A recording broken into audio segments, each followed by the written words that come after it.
Bryce Leatherwood is your season 22 winner of The Voice. I'm Denton Davidson, senior editor for Gold Derby. And Bryce, when you heard Carson Daly say those words last night, announce he was the champion, what goes through your mind? It had to feel just crazy. It I'm at a loss for words the same way I was when I heard Carson say my name. I just it it showed me that with hard work, you can do anything, and you can if you believe in yourself and you got a story to tell it. Because I mean, you don't know how many people it can impact, and I'm just so blessed. There's so many great artists on this whole season. This was anybody's season. You can ask anybody. No one knew what was going to happen.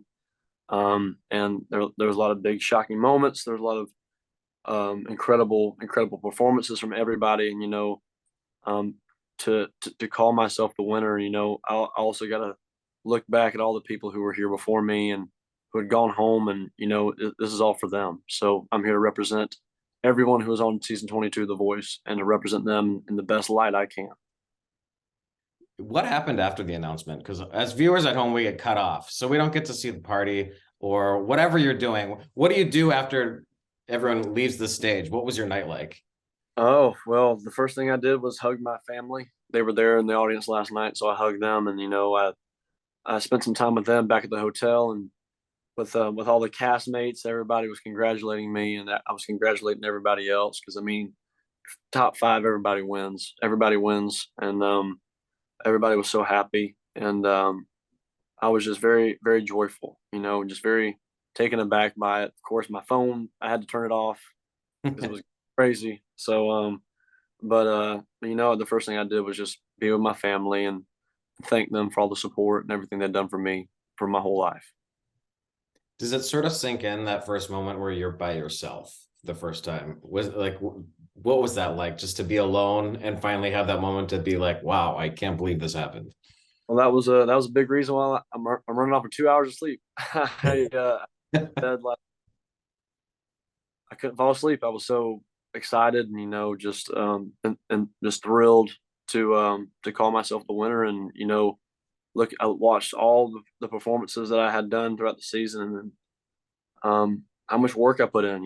It's a lot of work. It's a lot of mental work too. And I'm proud to say I did the best I could, and it paid off. And so did everybody else. And I'm just here to say to anyone out there who wants to take a leap of faith, you better do it because you never know what can happen. Yeah. And you said earlier, and you're totally right. It felt like anyone's season. There wasn't any like major front runner at any point, and you were a little bit of an underdog for a while. And partly why people thought that is because there was one week you didn't get quite enough votes to be Saved by America, and Blake just threw you to the wolves. He's like, "Go fend for yourself." So you had to fight for that instant save, and you won. What was that moment like? Was your voice life sort of flashing before your eyes? And what do you think that moment did for you in retrospect? Well, I think that moment. I remember everybody was kind of after the whole ordeal. They were like, Bryce, you just seemed incredibly calm and you were smiling backstage. You were laughing before going on. And I was like, well, yeah, if it's going to be my last time on that stage, I'm going to be happy about it. So, I mean, I think you got to treat every moment on that stage as if it's your last. Because, I mean, you never know if it could be or not. So, I was happy to get on that stage and sing another song. So, I was just I knew what Blake wanted to do in that moment. He wanted to get country fans stirred up and get them ready to vote and to save me. And he wanted to keep his team strong. And hey, I would say it worked out pretty well. I think so. And then from there, you continue to progress, and we could see that on social media, the popularity of each performance. But I think what you really nailed was finale night. Those song choices, the Keith Whitley ballad, the Trouble. Those two songs, you knocked them out of the park. What went into choosing those songs? Because that was perfect. Well, I was thinking for the finale week, I had done really big power songs that really stretched me, like stretched my vocal cords, and I just wanted to show the acrobats. But for this song, I wanted to especially for Don't Close Your Eyes, I wanted to get more subtle, show the subtle side of my voice, being in touch with my voice and being breathy and being calm, showing just how calm I could be. Because that song is so light and so on the breath, you have to be very calm. And I hope that showed my calmness on stage. And with TRUBLE, I want to show people what a Bryce Leatherwood concert feels like, and that's what it felt like. If you ever come to one of my shows, you'll know that we play that song and we play it just like that. It's a fun song, and I wanted to put on a show. For your blind audition, you sang Goodbye Time. It's a Conway Twitty song that Blake has covered in his career. Was that a signal to Blake that you please turn around, or what went into your method for choosing that song as your blind audition? Well, I'd grown up listening to that song pretty much my whole life.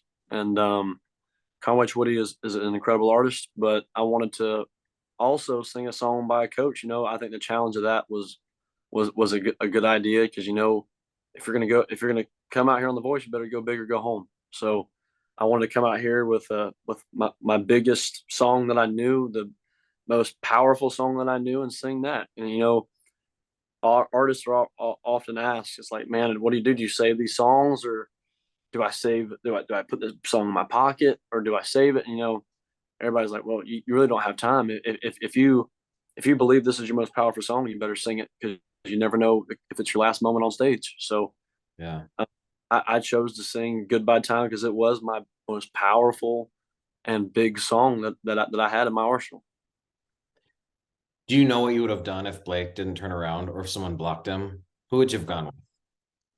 Man, out of everybody who turned around, if I had to pick anybody besides Blake, it'd probably definitely be Gwen, because she had fought so hard for me, and the camera didn't really show that as well as it could have. But man, she wanted me bad, so bad. She had a feeling that Blake was going to get me. I could tell, but yeah, I think if it wasn't Blake, I would have said definitely Gwen. She's a sweetheart.